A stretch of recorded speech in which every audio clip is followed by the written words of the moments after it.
Good morning, everyone. I'm very happy to introduce our first speaker, Tiffany Atkinson. As it was said, she's a renowned poet and a professor in creative writing at the University of East Anglia. Tiffany Atkinson has published 4 poetry collections, King and Particle in 2006, Tell It All in 2011, So Many Moving Parts in 2014, and Lumen in 2021. She is the recipient of the George Olper First Collection Prize and the Roland Matthias Poetry Award.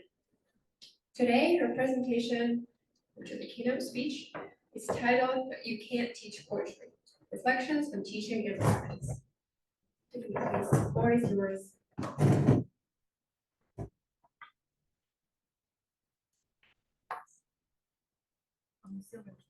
Hi, thank you very much. Am I audible? I feel so far away. Yes, we can hear you really well.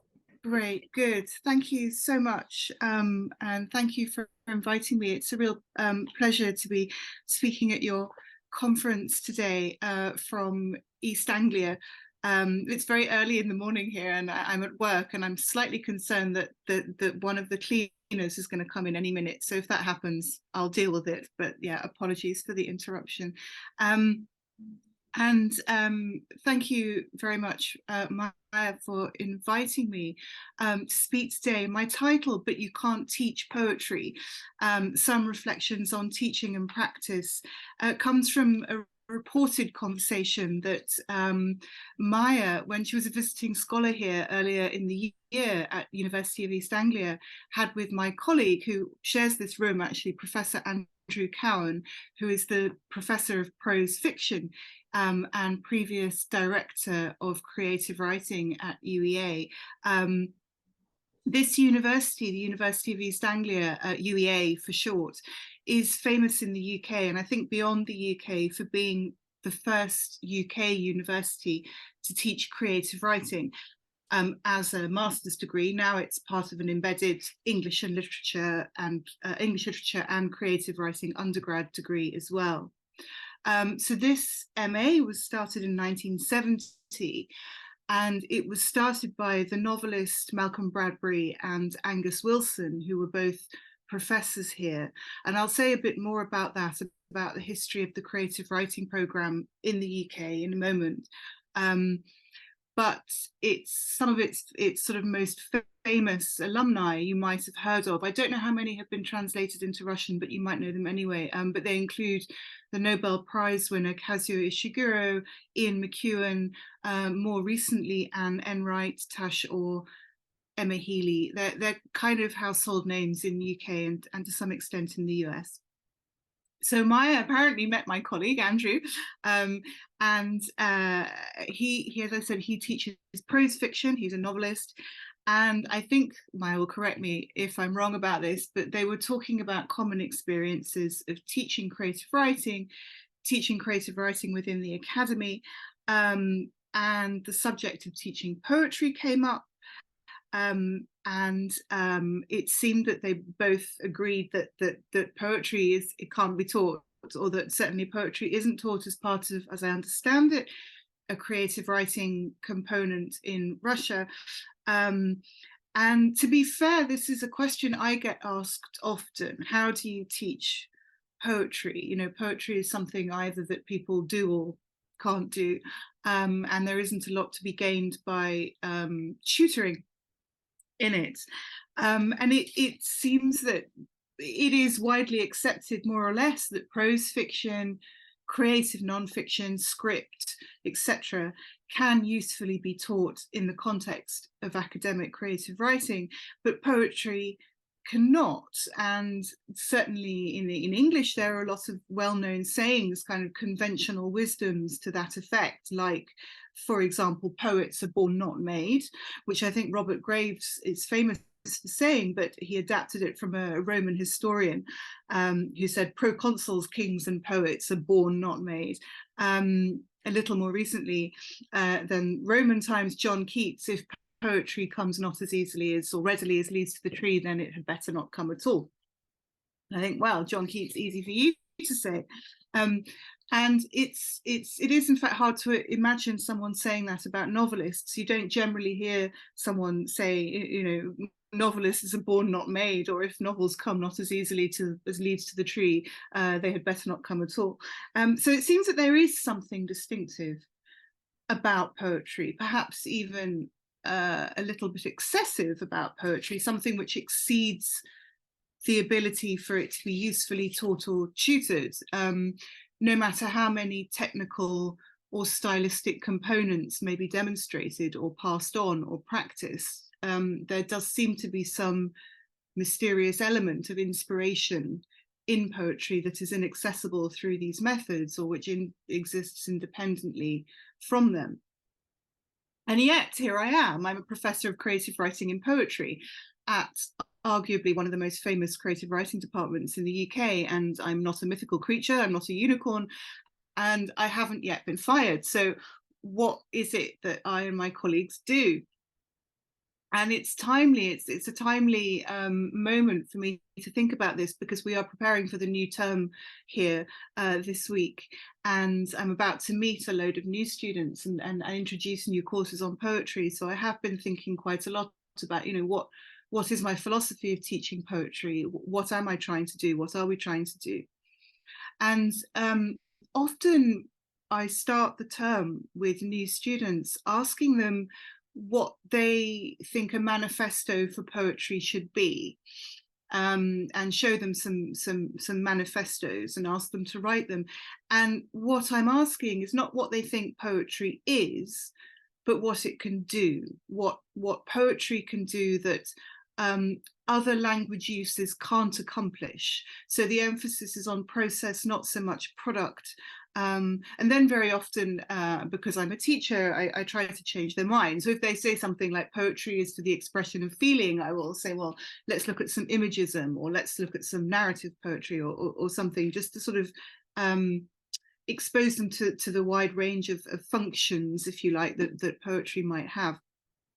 And then there's an introductory exercise I do, which I'm going to talk about in a little bit. I can't do it practically with you as I would have liked, but I can still describe it, and hopefully it will illustrate something of how I and some of my colleagues go about teaching poetry in the context of creative writing and literary studies.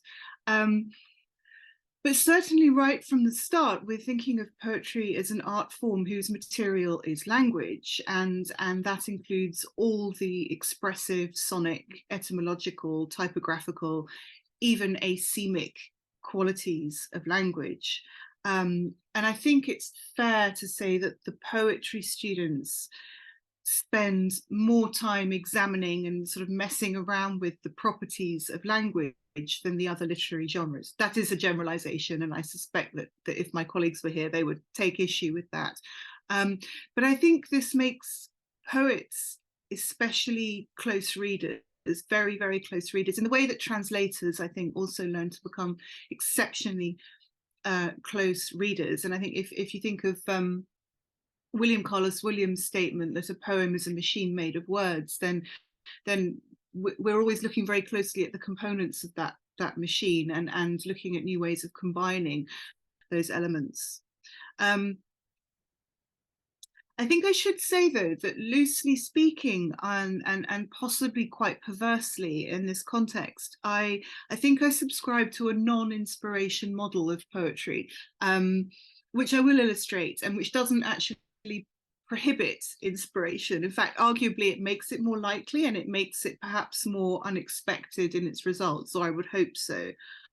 And certainly I think that seeing students surprise themselves with what they write, what they find themselves able to express or write about through poetry, in their linguistic adventures, if you like, is definitely one of the most rewarding aspects of teaching poetry. I will just outline briefly the history of how we came to teach creative writing at UEA, because it's part of a kind of cultural development of creative writing in the UK, and it might be different from how it's developed in Russia, and I'd love to hear about that. But UEA, as the first creative writing programme in the UK, it basically imported the United States model of the university writing workshop. and it did it here in 1970. And this had been established in the mid-19th century in the States as an experiment in literary education, I think largely to replace or supplement philology or linguistic and historical analysis of literature, or the grammatical study of what I think they call rhetoric, with something more creative, more subjectively inflected, that came to be called composition, something informed by the ideology of learning by doing. And creative writing is actually a term invented by the philosopher and essayist and progressive educator Ralph Waldo Emerson in 1837, where he gave a talk at Harvard University recommending creative writing and reading as educational techniques. And Harvard University was the first to accept creative writing for academic credit in the 1840s, I think, and then it was extended to Chicago, Princeton, and Iowa universities. The Iowa program is, I think, probably one of the most famous now. Iowa actually introduced verse-making poetry in 1897, and this was part of a broader movement in humanist progressive education in the States. It coincided with a lot of sort of child-centered psychology, expressive creativity as a fundamental part of education, and the appointment of writers, of creative writers in residence. Robert Frost, for example, was the first writer in residence at Amherst College in 1917. The Writers' Colony and the Writers' Conference started to emerge around this time. And in the US, especially, if any of you have studied, I think some of you have studied in some of the US writing programs, this fits into quite a subjectivist, to some extent almost psychoanalytic model of writing as self-expression.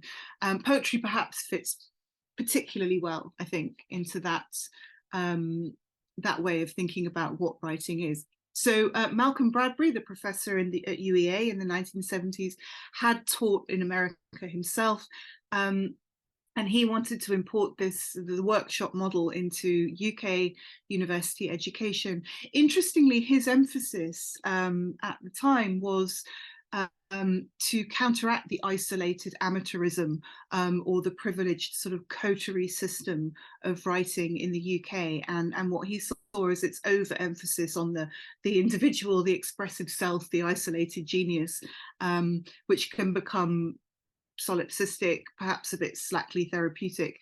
And he saw the workshop as intensive, rigorous, a collaborative experience where ongoing creative practice is situated in the history of the form, in critical thought about it and contemporary work in it. So I think in a way that the model is that the muse, if you like, the animating and the inspiring force of writing is not so much in the individual, but in the history of the form, and that you encounter it by turning up in the classroom with like-minded, committed, serious writers. There's a very strong philosophy here that writing doesn't take place in a vacuum. And also that you improve much more quickly in the company of informed and committed others than labouring on your own. So the muse, if you like, is a kind of collective historical one that the individual accesses and connects with as they come to establish their own styles and aesthetic preferences and so on. Creative writing, it caught on earliest in the UK in universities like the one I'm in now, which is what's called a kind of plate glass university, a very new university of the 60s and 70s that were premised on more left-wing, more non-conformist, more inclusive attitudes to higher education than traditional universities, institutions in the UK. And particularly in the arts, wanted to promote avant-gardism and interdisciplinarity. So the motto of this university has always been do different, do things differently, and creative writing was originally part of that ethos. So what I'm describing here is a general philosophy of creative writing at UEA, which sees writing and the study of literature as very integrated, both at undergraduate and at postgraduate level. There's a general progression from undergraduate to postgraduate level, according to the amount of kind of teaching and sort of tutelage in the most traditional sense. So first year students get a lot of instruction, a lot of illustration, a lot of examples, a lot of formulaic exercises, a lot of imitation to do, that kind of thing.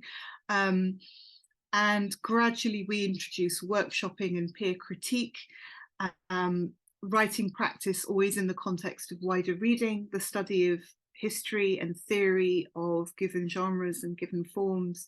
Our students all learn to write a reflective critical commentary on their practice, where they situate their creative work in the context of literary history, the development of that form, and so on, towards more independent, more experimental work that they also make critical accounts for, which is moving more towards third year dissertation level specialist work, masters, and PhDs in creative writing, which are research by practice.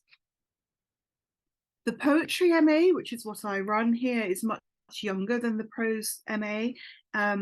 It was set up in 1996 by the poet laureate, or the poet Andrew Motion, who was to become the poet laureate in 1999. So he was appointed when Malcolm Bradbury retired as professor of creative writing, and he set up the MA in poetry in 1996.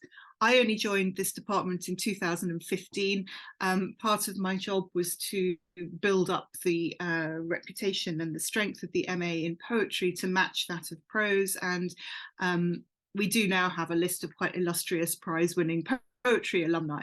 Not as many as prose, but prose has been going since 1970. My own story, actually, as a writer and academic, is not typical in this context, because my own PhD was in philosophy and literature, not creative writing. I've never studied creative writing. I only started to teach creative writing when I started writing poetry in my 20s. I had some work published, and then I started to do some teaching assistant work during my PhD as a creative writing teacher. At the time, this was in the late 90s, it was considered very soft, very unacademic to teach creative writing. And I do remember a professor of theory, one of my supervisors, saying, no one is going to take you seriously if you teach creative writing. If anyone hears that you're teaching poetry, your academic career is over, which kind of shows how things have changed since the 1990s in this country anyway. So my first full academic job was a literature lectureship, but I did get involved in setting up the undergrad program in creative writing at that university, increasingly specializing in teaching poetry, and then getting this job at UEA, where I only really teach poetry. So that says something about the changing status and popularity, I think, of creative writing, and particularly poetry as a part of creative writing in the UK. Oddly, my own writing practice has changed a lot as well by virtue of having to teach poetry. My own early work was quite lyric, expressive, first person, to some extent autobiographical, or at least based around sort of dramatic monologues of sort of personal anecdote and reverie and epiphany and so on. So very kind of mainstream in that respect. But in order to teach poetry at even a very basic compositional level, I found that I had to give myself a crash course in all different kinds, different forms, different approaches outside the lyric that I had sort of instinctively been drawn towards, even the most sort of experimental kind, language poetry and so on, that scared me quite a bit as a reader. So since then, my work has drawn much more on loosely speaking, lyric forms, historical forms like ballads and lays, or earlier English alliterative verse, classical forms, chronicles, troubadour poems, choric forms, concrete digital formats, etc., etc. So I became a more diversely self-taught poet by virtue of becoming a teacher. And I suppose generally I now use in my work combinatory and experimental forms that push against the edges of lyric. So to round up my talk and to illustrate a little bit about what I have just been doing with students here, I thought I'd just take a few minutes, I've got a bit of time, to talk through what I call a kind of low stakes exercise, the kind of thing I might do with beginners in a class to teach through doing rather than telling, and to animate some of these ideas about what we think we're talking about when we talk about poetry. So at the weekend we had what we call an open day at the university, where potential students, applicants, come to the university to visit, to meet staff, meet students, and have little taster sessions when they're trying to decide what to choose to study. And we give them little mini classes to give them a sense of how teaching works. So I was doing one for creative writing, and I'm going to sort of describe it for you now, because I hope it illustrates what I mean by my kind of anti-inspiration approach, or at least how I would want to sort of situate the instinctive model of how poetry gets written, which is what I had as a poet when I started out. How we might, in this context, situate that within a wider historicized context of practice, and hopefully in the process encourage the individual writers to experiment, to try out different approaches to their own work. Maybe you can try it yourselves or with your own students, if that seems sensible. So as I said, most people I've found, if I ask a group of strangers, which I did on Saturday, of 18, 19-year-olds, what they think poetry is, they do have quite a strong idea, a default setting, if you like, of poetry as loosely expressive lyric about the individual, about feeling, as opposed to being more about sort of narrative or politics, and so on. A poem generally has a single speaker, for example. It very often works towards coherence rather than fragmentation, perhaps organizing a perception or a feeling or an inner revelation in some way that turns it to the light in a new way. So in order to sort of illustrate this, I had a seminar room with about eight or nine students in it, strangers. They didn't know each other. They were quite nervous, understandably. So it was all very gentle, low stakes exercise.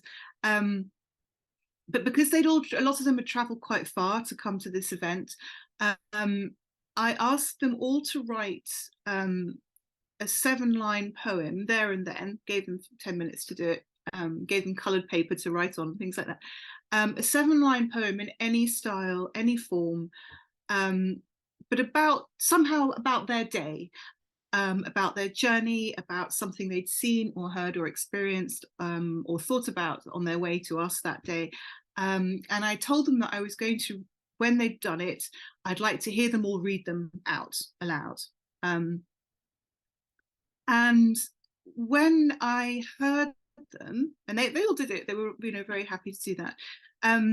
I wasn't offering critique, but what I was trying to do was describe to them what the poems they'd just written were telling us about a default setting or an understanding of what a poem is. What does it mean to write a poem? And the techniques that they naturally or intuitively drew on did in fact demonstrate sort of unity of voice, unity of speaker.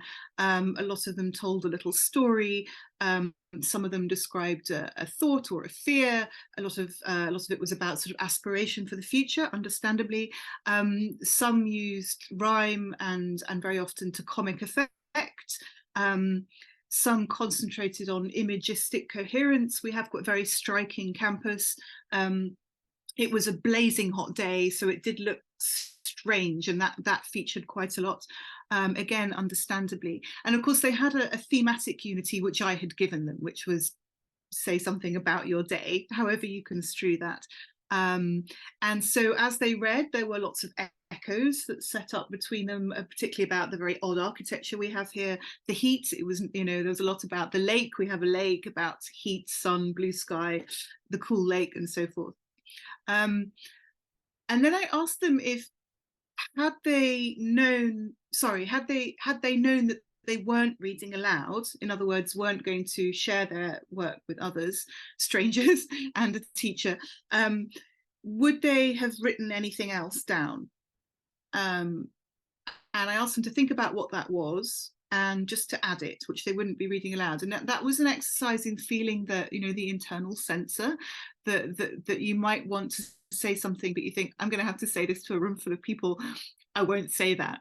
But very often, not always, but often, that's where some of the very interesting writing is to be found. So I just asked them to reflect on that. First of all, to experience that little valve, that little internal censor at work, what it had kept out of the work. What would the poem have been better with it or not? I mean, I don't know. That's something that they have to learn to judge for themselves. But it was like, recognize that happening, and then have a reflection about whether or not, if you'd been a little bit braver, you might have said something more striking. So, for example, rather than saying, well, it was a blazing hot day, you could say something like, oh, I was sitting there in my interview and I could feel sweat running down my back and it was really embarrassing. You know, from a writer's point of view, that's kind of more interesting than, hey, it was a lovely day. You see what I mean? So then I kind of explained to them briefly that what they had all collectively decided was a poem, a poetic response to the task, is but one understanding of what a poem is and what it can be. It has its own literary history. Loosely speaking, it's a post-romantic, post-lyric, lyric, post-confessional understanding of what a poet is, what a poem does, and so on. It's a particular way of making meaning out of experience, but there are many others. And then I would typically give them something very different as an experiment. And so this time I'd been teaching modernism, so I gave them an example of an experiment in modernism from Dada. The very famous, I guess I'll give you, it's going to come up back to front, isn't it? But this is the Tristan Tzara, of course, and the Dadaist instructions for writing a poem, which they could take away from. You'll know this, I'm sure, but very famously he said, to sort of make a Dadaist poem, you take a newspaper, you take a pair of scissors, you choose an article, you cut out the article, you cut out every word, you put them in a bag, you shake the bag, you take the scraps out, you copy them out. And then it says, interestingly, the poem will be like you.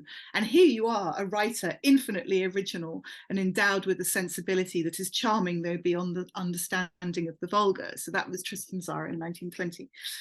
And of course, it's a very different, I mean, it's an ironic, obviously an ironic take, but here you are, a writer infinitely original. So it was a very different model of what originality could be. And so we then were sort of talking about units of composition, and how if you don't rely so much on the sort of subjective input and experiment more with different kinds of composition, bringing in random elements, contaminants, if you like, of the subjective approach, some interesting things can happen. So what I asked them then to do was to cut up their poems into 7 lines. We put them all in, I'm going to show you all the bits and pieces I still got here, because I did it, you know, just down the corridor. I've got a biscuit tin which they put all the scraps into, and we mixed them up. I've still got some in here actually. So all of their little handwritten lines. And sort of mixed them up like spaghetti, and then they had to pick out 7 lines randomly, some of which were theirs maybe, but others belonged to other people. And then they had to experiment with a combinatory way of making another poem.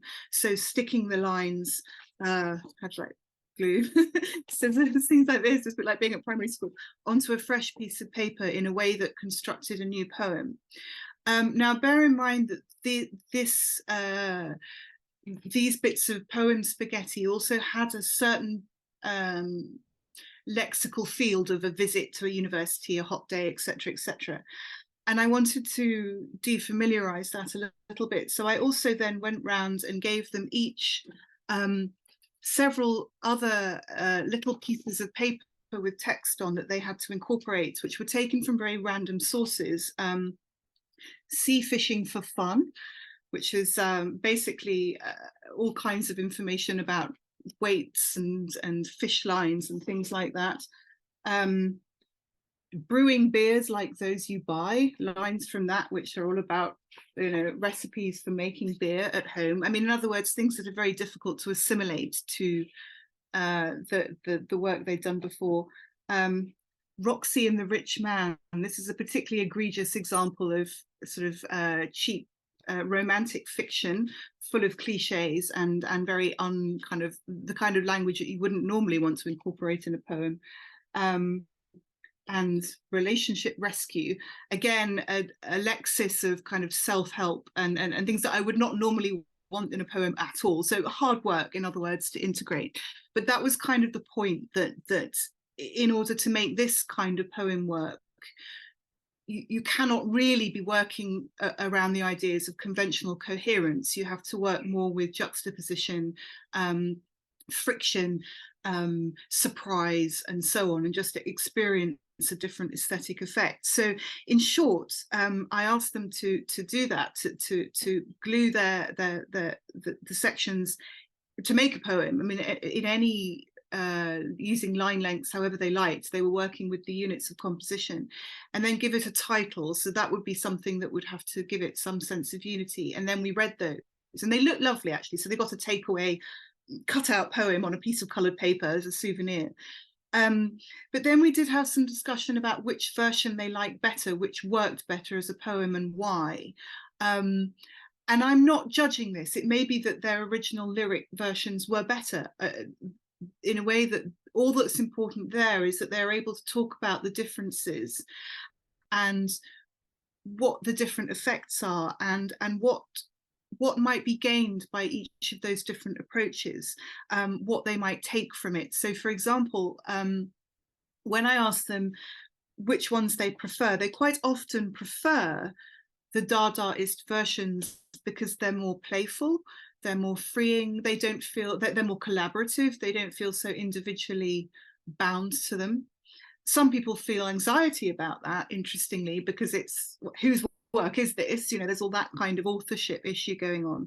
And sometimes I ask them if in being pushed to do that slightly odd thing, that counterintuitive thing, if they were to take it forward into a proper piece of work, would it allow them to do anything that they wouldn't otherwise have been able to do in their poetry? And interestingly, a couple of people said on Saturday that it might enable them to tackle something actually very personal, something where it is so subjective that one doesn't know how to approach it through language, and that by introducing a contaminant or another strand of significance, or by the collage effect, you might lean personal material against something much more exteriorized, and it might free up some alternative ways of approaching a difficult subject.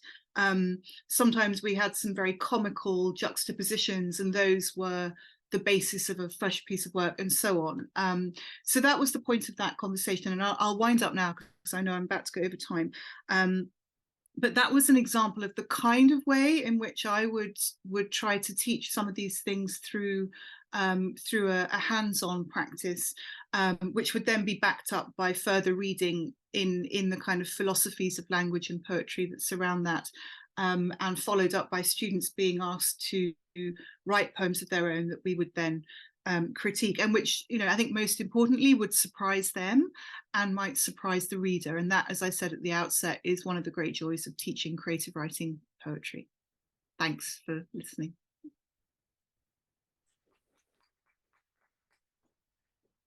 Thank you for this wonderful talk. All right, we are moving to the Q&A session. How much time do we have? 10 minutes? All right. Does anyone have a question in the audience? Like in Zoom, and we can translate if people like. Yeah, if anyone in Zoom wants to ask a question, they can either raise a hand or write in the chat. We will read it aloud and then we have the discussion. I can start with my own question and then we'll go from there. Maybe just a very general question about the history of creative writing in the UK. You gave us different examples of how your profession was perceived in the 90s and how it's perceived now. Why do you think the popularity of teaching poetry specifically is growing at this age? Yeah, that's a really good question. And it slightly surprises me, the popularity of poetry, because very often in our school system, kids get put off poetry because it's made to seem like some kind of willfully difficult thing, you know, and learning to interpret poetry is somehow cracking a code, you know, and it's not very fun or interesting. I think it might be because I mean, poetry as creative writing is always, as far as I know, embedded within literary studies in the UK. And I think because it really teaches you how to read closely. And those are skills that benefit all kinds of literary study. I think also it might be the strength of the slam culture here, sort of performance poetry, political poetry, and that young people in particular encounter poetry a lot through that environment, and so they kind of feel that it is something that's relevant to them, and they quite often come having already practiced doing that, learning how to do that. But yeah, I mean, poetry has been part of the general trend in creative writing in the UK since the 90s, and I think it perhaps reflects a more expressive turn in education, in literary education in the UK. For a while also there was a creative writing A-level, so people could study it at school, and then it was discontinued, which is a shame, because what I noticed processing applications from students to come to university was that the creative writing A-level gave them a really good understanding of grammar and the functional components of language. Yeah, that's my guess. But I wouldn't have foreseen it in the 1990s. It was very much the other way around then. Because I feel like it's not going to be heard. Thank you very much for a very inspirational talk, even if you profess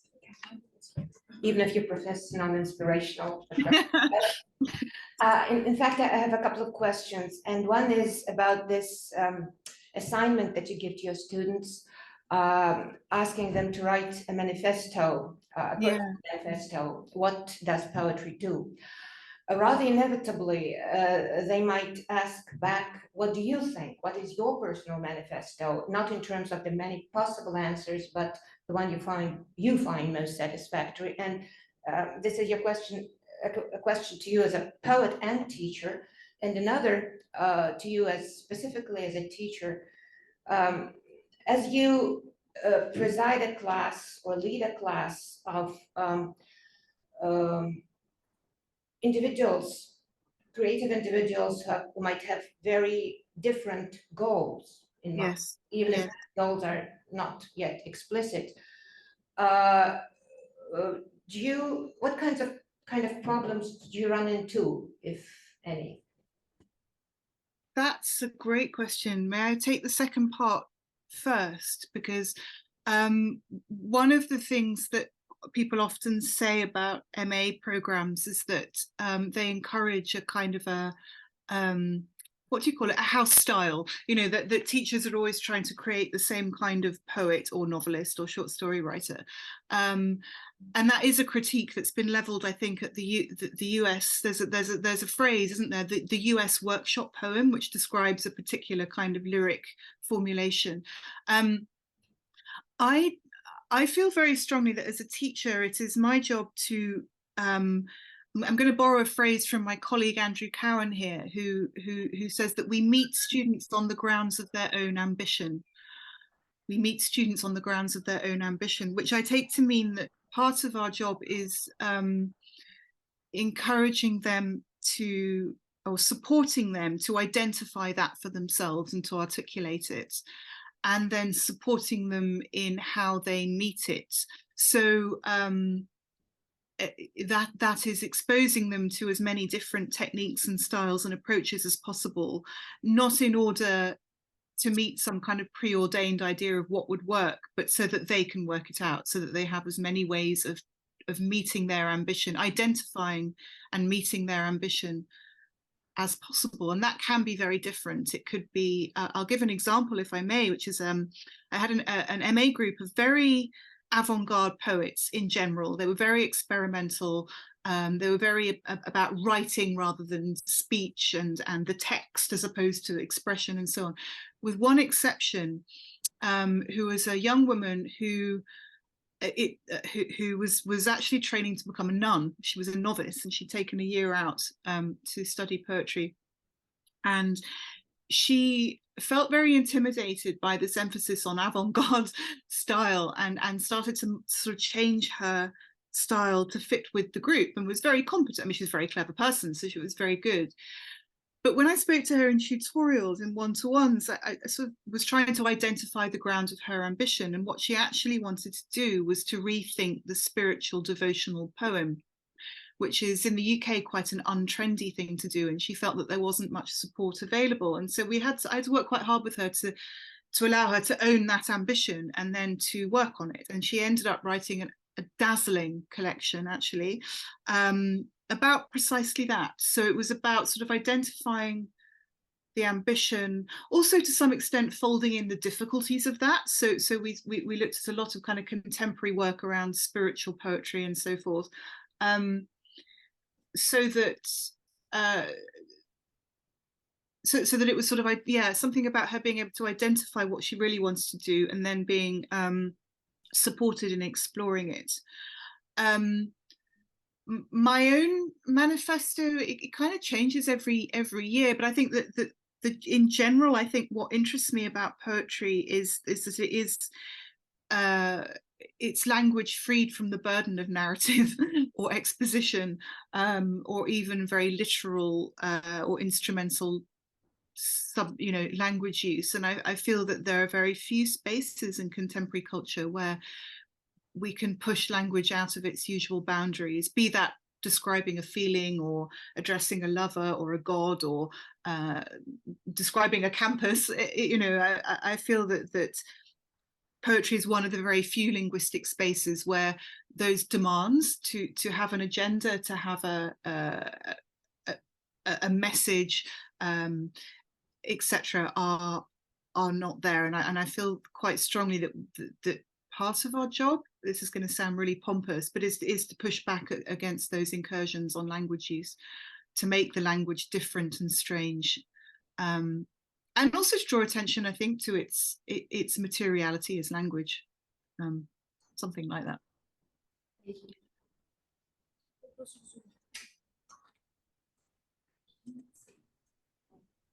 Hello. I wonder if you can hear me. Hello, Tiffany. Thank you very much for your talk. And here's my little question. In your experience, what would you say are the main pros and cons of peer critique, which you've mentioned? Would be very interesting to hear. Thank you. Yeah, that's another good question. And it's something that, because the workshop format is so important at UEA, we spend a lot of time training people to do it. It's something that you have to learn to do. Something that I had to learn to do as a writer as well, because I hadn't been part of workshops, and they're terrifying. So I think one of the well, I'll start with the cons, because that's what we have to sort of work with at the beginning, is that understandably people are shy and nervous about offering any critique. So they'll say, oh, this is great, or it's really good that you could write about this, or I love that line.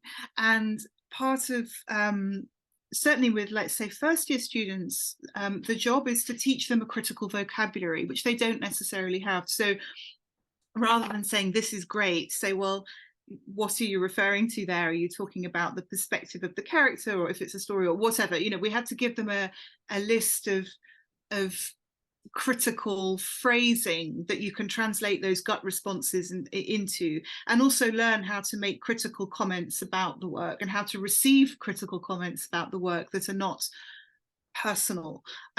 So very literally, quite often we have I kind of have a comedy checklist so that everyone gets used to sort of learning those terms, and then it is very much the tutor's job to push them a little bit further. And one of the things I learned quite early is that if I say the first thing, it's game over.